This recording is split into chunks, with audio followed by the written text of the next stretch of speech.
Welcome back to my YouTube channel 10 Minute Economics. So in this video we are discussing about geometric mean and harmonic mean. Okay so हम क्या करेंगे इसमें geometric mean और harmonic mean के बारे में हम इसमें डिस्कस करेंगे, बट हम कहाँ तक क्वेश्चन सॉल्व करेंगे जहाँ तक हमें एंटी लॉग की वैल्यू ना निकालनी हो, क्योंकि एंटी लॉग तक चलो आपको मार्क्स मिल जाएंगे अगर पेपर में क्वेश्चन आएगा। वैसे तो चांसेस है कि आपको पूरा नहीं आएगा, सिर्फ आपसे अरिथमेटिक मीन पूछेगा, मीडियन पूछेगा, मोड पूछेगा।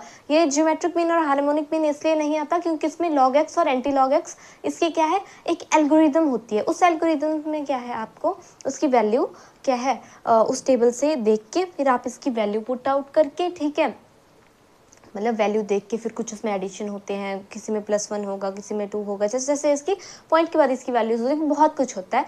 इसके लिए आपको क्या है, वो एल्गोरिदम देखनी पड़ती है, वो टेबल क्या है देखने पड़ते हैं जिसमें इनकी वैल्यू दे रखी होती है, ठीक है। तो क्या करेंगे, हम सिर्फ इसकी वैल्यू वहीं तक सॉल्व करेंगे जहां तक हमारे पास ऐसी वैल्यू आएगी, एंटी लॉग है। एंटी लॉग को हमने सॉल्व नहीं करना है इसमें, ठीक है।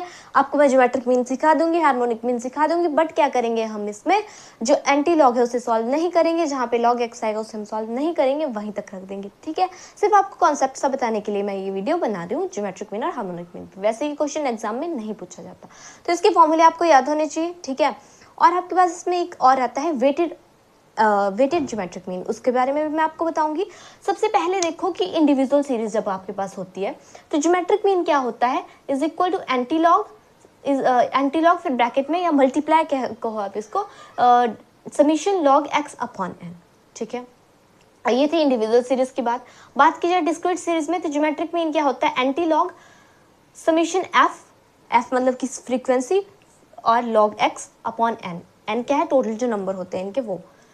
और ज्योमेट्रिक मीन में भी इसका कॉन्टिन्यूस सीरीज में भी इसका सेम फॉर्मूला है जो इसका डिस्क्रीट सीरीज में था, ठीक है। बात की जाए वेटेड ज्योमेट्रिक मीन की तो क्या होगा, इसका फॉर्मूला होगा तब anti log summation W log X upon summation W. Summation W क्यों लगा, क्योंकि इधर जो हम वैसे फ्रीक्वेंसी लेते हैं ना, तो फ्रीक्वेंसी की जगह इधर वेट दिया होगा, बस नाम का चेंज है, फॉर्मूला सेम है। देखो इधर एफ है, इधर डब्ल्यू है, सिर्फ यही है। अपॉन में समीशन डब्ल्यू, जहाँ पे यहाँ पे क्या है फ्रीक्वेंसी का टोटल होगा ना, यहाँ पे एन, क्योंकि यहाँ पे क्या है आपको बस फ्रीक्वेंसी भी दी होगी तब, ठीक है। बट लिखा फॉर्मूला में से एन ही है, एन का मतलब क्या है समीशन एफ, बट इधर क्या है एन मतलब कि जो टोटल जो भी होगा वो इंडिविजुअल सीरीज में एक ही होता है, आपको नंबर ऑफ स्टूडेंट दिया जाएगा या तो फ्रीक्वेंसी, मतलब एक चीज़ दी जाएगी आपको, सिर्फ फ्रीक्वेंसी नहीं दी जाएगी, सिर्फ नंबर ऑफ स्टूडेंट्स दिया जाएगा, ठीक है। देखो हमने हार्मोनिक मीन देखेंगे। अब हमने ज्योमेट्रिक मीन क्यों सॉल्व नहीं किया, क्योंकि उसमें क्या है जो आपको लॉग एक्स निकालना पड़ेगा। लॉग एक्स के लिए आपको क्या है वो पूरी एल्गोरिदम देखनी पड़ेगी, ठीक है। और आपको बिना उस एल्गोरिदम के, बिना उस टेबल के क्या है वैल्यूज आएगी नहीं लॉग एक्स की। आपको क्या दे रखा होगा, जो आपके पास इधर जैसे एक्स की वैल्यू दे रखी है ना, तो आपने उसकी क्या है लॉग एक्स की वैल्यू निकालनी, जो यहाँ पे डिजिट दे होगी ना वो टेबल से आपने उसकी वैल्यू लिखनी है। तो वो क्या है, वो तो आपका with the help of book होगा, और पेपर में बुक आपको अलाउ तो होती नहीं क्योंकि आपका पेपर होता है। तो क्या है वो क्वेश्चन एग्जाम्स में नहीं आता, फॉर्मूलाज याद कर लेना, 1 नंबर का क्वेश्चन आ सकता है बट लॉन्ग में आपको नहीं आएगा, ठीक है। तो हार्मोनिक मीन की बात देखते हैं। हार्मोनिक मीन भी नहीं आता, ठीक है, वैसे क्योंकि ये तो इजी है कैलकुलेट करना, बट ज्योमेट्रिक मीन इज थोड़ा सा डिफिकल्ट, ठीक है। तो फिर क्या है, अब बात करते हैं हार्मोनिक मीन की। तो देखो ये इसके फॉर्मूलाज बहुत ईजी है। इधर जो इंडिविजुअल सीरीज हमने ली है विद द हेल्प ऑफ, हम क्या है जो न्यूमेरिकल्स है उनकी हेल्प से देखेंगे। ये है इसका इंडिविजुअल सीरीज का फॉर्मूला। बात की जाए अगर इसकी डिस्क्रीट सीरीज की, देखो डिस्क्रीट सीरीज में क्या होता है, फ्रीक्वेंसी आ जाती है आपके पास, तो हार्मोनिक मीन क्या हो जाएगा, यही N upon summation F upon X, ठीक है। और बात की जाए कॉन्टिन्यूस सीरीज की, तो उसमें क्या आ जाता है आपके पास, मिड वैल्यू एम आ जाता है, तो आपके पास फॉर्मूला क्या होगा, N upon summation F, frequency ले रहे हैं हम इधर, F upon M, okay. M क्या है यहाँ पे, मिड वैल्यू, एम क्या है यहाँ पे, मिड वैल्यू। और हमने एम कैसे निकाला था कल, L1 + L2 अपॉन 2, ठीक है। ये मैंने आपको बता दिया। अब देखो विद द हेल्प ऑफ क्या है, इसके न्यूमेरिकल से समझते हैं हार्मोनिक मीन होता क्या है। आपको इंडिविजुअल सीरीज है, सिर्फ आपको ये क्वेश्चन दे रखा है, मान लो नंबर ऑफ स्टूडेंट्स दे रखा है, कुछ भी आपने इसका हार्मोनिक मीन निकालना है। ये इंडिविजुअल सीरीज है, आपने फॉर्मूला क्या लगा दिया, ये वाला, इसमें नहीं है ऐसा कि ये डायरेक्ट मेथड से, शॉर्टकट मेथड से है, स्टेप डेविएशन मेथड से, नहीं, एक ही है इसमें फॉर्मूला, ठीक है।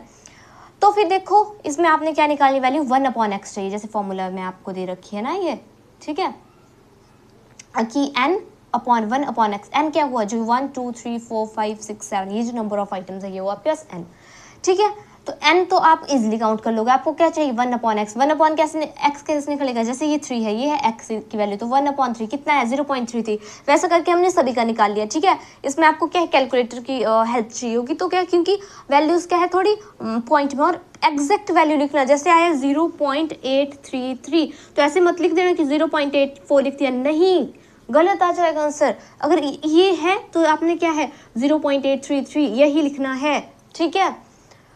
तो जब हमने वैल्यू पुट आउट की यहाँ पे, तो 7/1.937857 ये आई, तो काट पीट के इसको कितना आ गया, हार्मोनिक मीन 5.9, था ना इजी, सिर्फ कैलकुलेशंस का खेल है, फॉर्मूला तो बहुत इजी है। आपको पेपर में क्या है कैलकुलेटर लॉ होगा, ग्रेजुएशन कर रहे हैं जो स्टूडेंट्स, ठीक है, कैलकुलेटर लॉ होता है, स्कूल्स में तो नहीं होता, ठीक है। तो ऐसे का हम इसको सॉल्व कर लेंगे, बहुत ईजी है। नेक्स्ट बात करेंगे हम डिस्क्रीट सीरीज से, ठीक है। तो देखिए डिस्क्रीट सीरीज का एग्जाम के पास में, डिस्क्रीट सीरीज के लिए आपको सारा डाटा दे रखा है। क्वेश्चन क्या है, क्वेश्चन आपको ये दिया होगा कि ये नंबर ऑफ स्टूडेंट्स है, इनकी फ्रीक्वेंसी, आपने क्या करना है, हार्मोनिक मीन निकालना है इसका। तो देखिए कैसे निकालेंगे, आपको फॉर्मूला इसका पता है कि harmonic mean is equal to n, n क्या होगा यहाँ पे, n equal to summation f, जो इसकी वैल्यू होगी टोटल की, वो आपके पास इधर n होगा। इंडिविजुअल सीरीज में तो क्या था, इसके जो नंबर्स थे वो थे, जितने टोटल क्या थे आइटम्स थी वो थी आपने लिखी हुई, ठीक है। तो f/x चाहिए आपको इसमें, तो क्या करोगे, f आपको दिया है, x भी आपको दिया, आप काउंट कर लोगे। 4/20 कितना आएगा 0.2, फिर 2/21 कितना है 0.09523, वैसे ही आपने सारा काउंट किया, सारा काउंट कर दिया, फिर टोटली इसको प्लस कर लेंगे, कितना आया 0.8218, ठीक है। वैल्यू पुट आउट कर लेंगे आप फॉर्मूला में, क्या बनेगा आपके पास, ये harmonic mean is equal to n, मतलब कि किसमें क्या है, n क्या है, टोटल क्या है, फ्रीक्वेंसी का टोटल है, अपॉन समीशन f/x, ठीक है। आपने वैल्यूज रख दी, आपके पास ये जो आंसर है वो आ गया, ठीक है। तो देखो इसको, ये जो आप सोच रहे होंगे कि ये पॉइंट नीचे है, तो इसको कैसे काउंट करेंगे, तो क्या है, जब ये आपके पास 8218 है, जितने इसके पॉइंट के बाद डिजिट है उतनी जीरो लग जाएगी, ठीक है। कितनी लगेगी, तो 4, 1 2 3 4, अब काउंट करना है आपको, ठीक है। इसमें बेसिकली क्या होता है, इसमें एक फॉर्मूला यूज होता है मैथमेटिक्स में, अगर आपको पता होगा। जैसे आपके पास ये वैल्यू, आप सोचेंगे ऊपर क्यों लिखा, इधर इसके नीचे क्यों लिखा, तो देखो आपके पास जैसे ये है 8218, अपॉन में आ जाएगा इसके 40, है ना, हाँ या 40। तो अब इसमें क्या फॉर्मूला यूज होता है मैथ में, इसमें बेसिकली ये A/B/C/D किसके इक्वल होता है, A/B इंटू D/C। तो क्या बन गया, ये A क्या है इसमें, ये 18/8218, और D क्या है, ये 10,000/1, ओके। तो ये, तो अब बना आपके पास ये जो ये आपने लिखा है, ठीक है। तो ये सब कुछ, बट आपको ये याद नहीं रखना क्योंकि ये मैथमेटिक्स में यूज़ होता है, इधर भी स्टैट में आपके पास ये है, बट आपको कैलकुलेटर अलाउ होते हैं, तो इतना तो आपको ज़्यादा है नहीं, ठीक है। आई होप सो आपको डिस्क्रीट सीरीज भी समझ आ गई। वैसे ही कॉन्टिन्यूस सीरीज है, बहुत ईजी है, इसमें आपके क्या है, मिड वैल्यू आपको पता होनी चाहिए, फिर तो फॉर्मूला पुट आउट करेंगे वैल्यूज और आंसर आ गया, ठीक है। तो देखो क्या कॉन्टिन्यूस सीरीज, मैंने आपको बोला आपको मिड वैल्यू पता होनी चाहिए, फॉर्मूला वैसे ही रहेगा, रट्टा मारने की कोई ज़रूरत नहीं है। जैसे मैंने आपको फॉर्मूला समझाया कैसे फॉर्मूलाज बनते हैं, वैसे आपको क्या है याद रखना है, ठीक है। तो देखो कंटिन्यूस सीरीज में क्या होगा, आपके पास 0 to 10 कितने हैं 4, ये आपके पास क्वेश्चन दे रखा है, मान लो ये पार्ट मत देखो, सिर्फ ये देखो, ये आपके पास क्वेश्चन है, ठीक है। 0 to 10 4 है, 20 27 है, वैसे सारे आपको दे रखे हैं। आपको क्या पता होना चाहिए, इसमें क्या है, जो f है वो किसके इक्वल, जो n है वो किसके इक्वल है, समीशन f के इक्वल है, तो क्या वैल्यू आएगी 60, जो इसका टोटल होगा। अब आपको बात की जाए, जब आपके पास कंटिन्यूस सीरीज, सबसे पहले आपका काम क्या है, कंटिन्यूस सीरीज को देख के m निकालना, मिड वैल्यू निकालना, और मिड वैल्यू किसके इक्वल होती है, m equal to L1 + L2/2। L1 क्या हुआ ये, और L2 क्या हुआ ये, सभी मैच होगा अपॉन में 2, ठीक है। कर दिया हमने 0 + 10/2 कितना है 10/2, काटा तो कितना आ गया 5, वैसे ही 10 + 20 कितना हुआ 30, 30/2 कितना आ गया 15, वैसे ही 20 + 30 कितना आ गया 50/2 25, वैसे ही 30 + 40 कितना आ गया 70/2 कितना आ गया 35, 50 + 40 कितना आ गया 90/2 कितना आ गया 45। वैसे आपने मिड वैल्यू निकाल ली। अब क्या चाहिए आपको कि फॉर्मूला के अकॉर्डिंग आपको चाहिए क्या चाहिए, ये f/m, समीशन f/m। इसके लिए क्या करना पड़ेगा, आपको f को m से डिवाइड करना पड़ेगा, तो कर लोगे आप 4/5 5 तो कितना आ गया 0.8, 7 अपॉन 15 कितना आ गया 0.466, 28 अपॉन 25 कितना है 1.12, 12 अपॉन 35 कितना है 0.3428, 9 अपॉन 45 कितना है 0.2। ये आपने सारे निकाल दी, बस फॉर्मूला में इसको टोटल करो, टोटल कर दिया कितना आया 2.9288। अब क्या करोगे वैल्यूज फॉर्मूला वैल्यूज को क्या करोगे पुट आउट कर दोगे किस में फॉर्मूला में। फॉर्मूला क्या है इसका, harmonic mean is equal to N, मतलब कि एन है यहाँ पे समीशन एफ के इक्वल, कहाँ पे डिस्क्रीट सीरीज में और कॉन्टिन्यूस सीरीज में, ठीक है। और ये क्या गया समीशन एफ अपॉन एम, तो एन कितना है हमारे पास 60, लिख दी वैल्यू।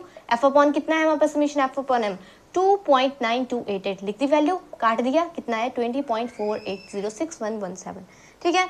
बहुत ही ईजी है कैलकुलेट करना। वैसे ही इसमें वेटेड हार्मोनिक मीन है, उसमें क्या है सिंपल, आपके पास क्या है वेट का फॉर्मूला क्या है, जैसे हमारे पास ये है एफ अपॉन एम, उसकी जगह आप क्या लिख दोगे डब्ल्यू लिख दोगे, ठीक है। समीशन डब्ल्यू अपॉन जो भी उसमें कौन सी सीरीज होगी वो आप पे डिपेंड करता है, जो आप क्वेश्चन सॉल्व करोगे ये आपका काम है। Weighted arithmetic mean weighted harmonic mean आपको खुद कैलकुलेट करना है, बहुत ईजी है। फॉर्मूला भी आपके इसकी की तरह होगा। आपको क्या है अगर नहीं आएगा आपको कमेंट सेक्शन में बता सकते हो, मैं नेक्स्ट वीडियो में I will cover weighted harmonic mean, okay. But बहुत इजी है, आप इजीली कैलकुलेट कर दोगे, जैसे ये हमने कैलकुलेट किए वैसे ही वो भी है, ठीक है। तो that's all about this video and we have completed this chapter of mean, ठीक है। हमने क्या कर दिया, मीन के सारे जितने भी थे, ये मीन वाला जो चैप्टर था वो हमने कंप्लीट कर दिया। मीन में क्या क्या हमने पढ़ा, अरिथमेटिक मीन पढ़ा हमने, अरिथमेटिक मीन में भी हमने बहुत सारी सीरीज पढ़ी, कौन कौन से इंडिविजुअल, डिस्क्रीट और हमने पढ़ी कॉन्टिन्यूस सीरीज, ठीक है। ये हो गया हमारे पास अरिथमेटिक मीन की बात होगी। हमने पढ़े ज्योमेट्रिक मीन के फॉर्मूलाज, ज्योमेट्रिक मीन पेपर में नहीं आता इसलिए हमने नहीं किया, क्योंकि उसमें लॉग एक्स और एंटी लॉग एक्स ये हमें निकालना पड़ता है। इसके लिए हमें एल्गोरिथम्स की ज़रूरत होती है, उसके जो हमारे पास बुक में दिए होते हैं। आप देखोगे अगर तो आपकी बुक में लास्ट में दी होगी ये, आपके पास 3-4 पेजेस होंगे, उनमें आपको दी रखी होगी एल्गोरिथम, ठीक है। तो वैसे पेपर में ये नहीं आता, ठीक है। और बात की जाए आपके पास हमने क्या किया, हार्मोनिक मीन किया। हार्मोनिक मीन की हमने सारी सीरीज की, इंडिविजुअल, डिस्क्रीट और आपकी कॉन्टिन्यूस सीरीज सारी की हमने। वेटेड हमने हार्मोनिक मीन आपको होमवर्क में दिया, वो आपका काम है, वो आप करोगे, क्योंकि मैंने आपको समझा दिया, एक ओवरव्यू सा दे दिया कि कैसे होगा। जैसे आपके पास ये कॉन्टिन्यूस सीरीज है, जैसे हमने ये फॉर्मूला बनाया और ऐसे सॉल्व किया, बिल्कुल ऐसे ही होगा सेम। और that's all about this video. I hope so guys, this video is helpful for you. If you like this video, please like, share and subscribe to my YouTube channel 10 Minute Economics. So see you soon in my next video. Till then, take care. Bye bye.